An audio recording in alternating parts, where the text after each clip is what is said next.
حضور آج کل پاکستان میں لفظ امی پہ بہت بحث ہو رہی ہے، اور ایک طبقہ تو یہاں تک ہے کہ جو لفظ امی کا ان پڑھ ترجمہ کرتا ہے اس کو گستاخ رسول اور مرتد اور گردن زدنی قرار دے رہا ہے۔ تو میرا سوال یہ تھا کہ حضور فرمائیں کہ قرآن مجید کی روح سے ان پڑھ کے علاوہ بھی ترجمے ہیں، اس کے تشریحات ہو سکتی ہیں؟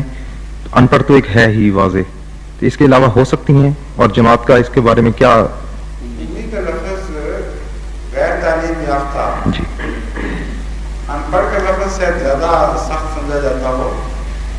عربی انگریزی میں زیادہ مناسب لفظ موجود ہیں اردو کی نسبت۔ ان ایجوکیٹڈ بھی درست نہیں، کیونکہ رسول اللہ صلی اللہ علیہ وسلم واز ایجوکیٹڈ۔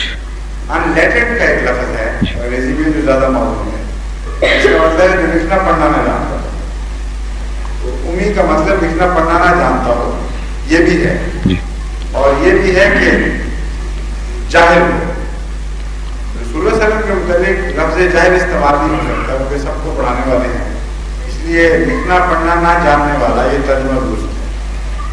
کیونکہ ابھی اس کی تصدیق کہ رسول اللہ صلی اللہ علیہ وسلم لکھنا پڑھنا نہیں جانتے تھے اس حدیث سے ہوتی ہے جس سے پہلی بار دفعہ آپ پر وحی نازل ہوئی اور فرشتے نے کہا اقرا، آپ نے جواب دیا ما انا بقارئ، میں پڑھ نہیں سکتا۔